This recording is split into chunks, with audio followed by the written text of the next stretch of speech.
नमस्कार दोस्तों, SR coaching के ऑनलाइन प्लेटफॉर्म पर मैं तरुण कुमार आप सबका स्वागत करता हूं। भारतीय संविधान पढ़ने के क्रम में हम लोगों ने लास्ट वीडियो में कैबिनेट मिशन के बारे में पढ़ा था। किस तरह से जब द्वितीय विश्व युद्ध समाप्त हुआ और लेबर पार्टी की सरकार बनी, फिर लेबर पार्टी के प्रधानमंत्री ने भारत में कैबिनेट मिशन के लिए 3 लोगों को भेजा और उन्होंने यहाँ पर आकर संविधान सभा का गठन और अंतरिम सरकार के बारे में एक अपनी योजना प्रस्तुत करी, जिसको हम लोग कैबिनेट मिशन के नाम से जानते हैं। और इसी कैबिनेट मिशन योजना का जो परिणाम था संविधान सभा का गठन। कल हमने कैबिनेट मिशन के बारे में पढ़ा था, आज हम संविधान सभा के गठन को पढ़ेंगे। तो पहले समझते हैं संविधान सभा क्या है। देखिए, संविधान सभा का जो प्रारूप आया ये सर्वप्रथम इंग्लैंड में आया। इसका जो प्रतिपादन किया गया वो इंग्लैंड में हुआ और इस संविधान सभा के प्रारूप को व्यवहारिक रूप सबसे पहले जहां पर दिया गया वो दिया अमेरिका और फ्रांस ने। ठीक है, तो इसका प्रतिपादन कहां पर हुआ? इंग्लैंड में हुआ।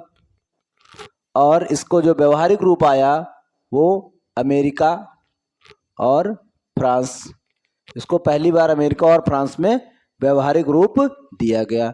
इसके पश्चात भारत में संविधान सभा के पहला मामला कब आया? तो लोकमान्य तिलक जी ने स्वराज विधेयक के माध्यम से 1885 में पहला मामला स्वराज विधेयक के माध्यम से लोकमान्य तिलक जी के द्वारा इस मुद्दे को उठाया गया, संविधान सभा के मामले को। तत्पश्चात दूसरा जो इसी क्रम में जब दूसरी बात आती है तो 1922 में गांधी जी ने कहा 1922 में गांधी जी ने कहा कि भारतीयों का संविधान भारतीयों की इच्छा अनुसार होना चाहिए। अर्थात संविधान सभा का निर्माण भारतीयों के संविधान जो बने उसके लिए जो संविधान सभा का हो वो भारतीय होनी चाहिए। तीसरा मामला इसी क्रम में 1924 में पंडित मोतीलाल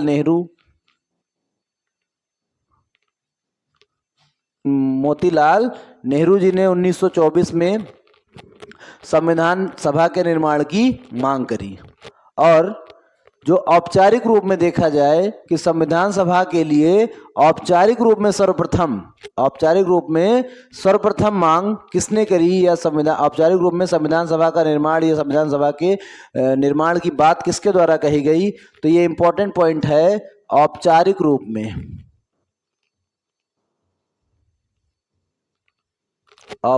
रूप में संविधान सभा के निर्माण के बारे में बात करी एम.एन. राय जी ने औपचारिक रूप में सर्वप्रथम इसको मांग करी और इसको लोकप्रिय बनाने का कार्य, इसको संविधान सभा को लोकप्रिय बनाने का कार्य और मूर्त रूप देने का कार्य किसने किया? लोकप्रियता किसके माध्यम से आई? लोकप्रिय और मूर्त रूप देने का कार्य किया पंडित जवाहरलाल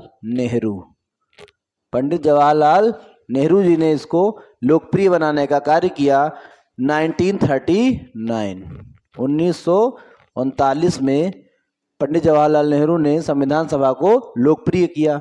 और इसी क्रम में 1942 में क्रिप्स मिशन हमने आपको पढ़ाया है। ठीक है, क्रिप्स मिशन में पहली बार ब्रिटेन की तरफ से ये बात कही गई थी कि भारत में जो है संविधान सभा का निर्माण, पहली बार नहीं कही गई थी, पहली बार ये निश्चित किया गया था कि भारत के लिए संविधान सभा का निर्माण होगा। कहने का मतलब ये बात स्वीकार की गई थी कि भारतीयों की अपनी संविधान सभा होगी।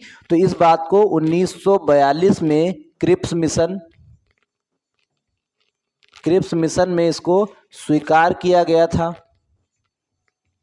और 1946 जो हमने कल पढ़ा था, मतलब पिछली वीडियो में हमने पढ़ा था, 1946 में जो कैबिनेट मिशन आया 1946 में, इन्होंने इसको व्यवहारिक रूप प्रदान किया। कैबिनेट मिशन ने व्यवहारिक रूप प्रदान किया। और इसमें इन्होंने कल लास्ट क्लास में हमने पढ़ा था कि किस तरह से इसमें कितनी सदस्य संख्या थी, कहाँ से कितने सदस्य आएंगे, इन सब चीज़ों को निश्चित किया गया था। ठीक है, तो इस तरह से कैबिनेट मिशन में व्यवहारिक रूप दिया गया किसको? संविधान सभा को। संविधान सभा के बारे में एक कथन है, वो इंपॉर्टेंट कथन है, जी ऑस्टिन महोदय हैं।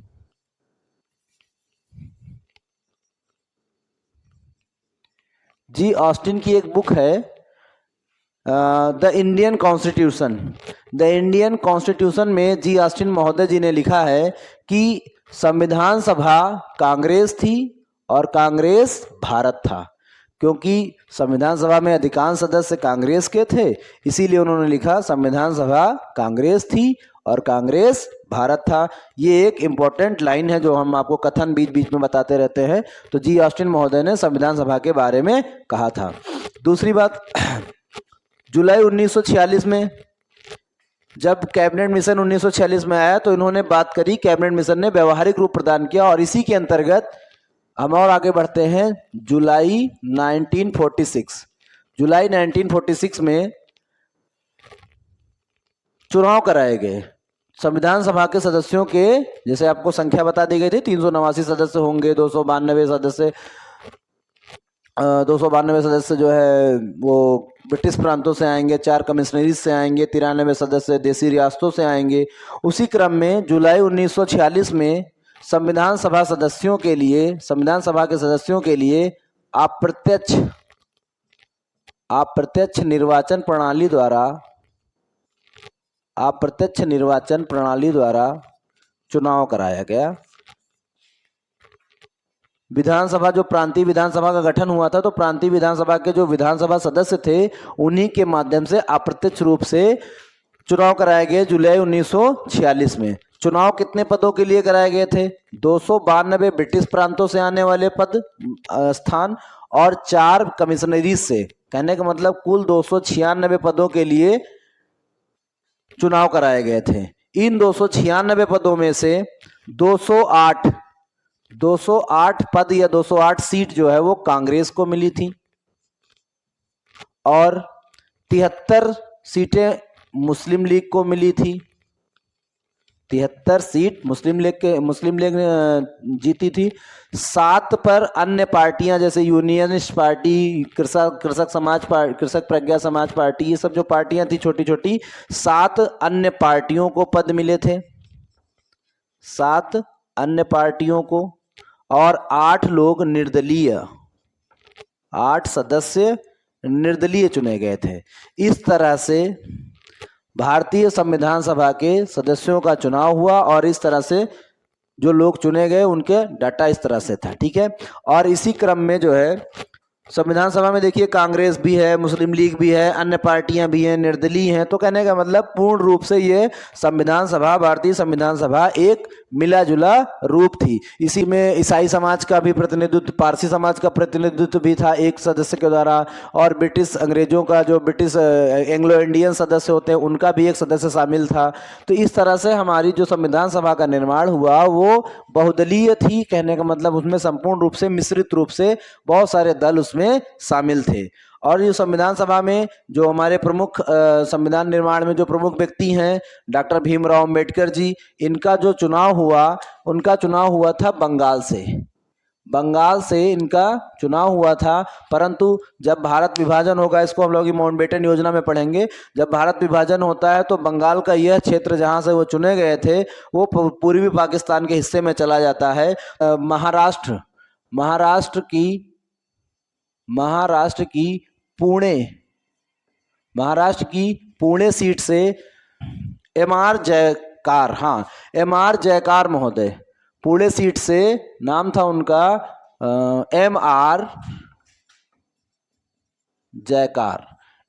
जयकार महोदय की सीट को खाली करवाया गया और फिर जो B.R. अम्बेडकर जी थे उनको पुनः पुणे से सदस्य बनाया गया और सदस्य बनाकर उनको पुनः संविधान सभा में एक सदस्य के रूप में लाया गया। ये बातें अभी हम लोग और आगे पढ़ेंगे, बाद में पढ़ लेंगे, कोई बात नहीं है। तो इस तरह से भारतीय संविधान सभा का गठन किया गया। ये संविधान सभा किस तरह से भारतीय संविधान का निर्माण करती है, इसको हम लोग अगले वीडियो में पढ़ेंगे। अभी इसके बाद एक और प्रमुख पॉइंट है जिसको हम लोग कहते हैं माउंटबेटन योजना, ठीक है। तो माउंटबेटन योजना में भी हम लोग आगे पढ़ेंगे।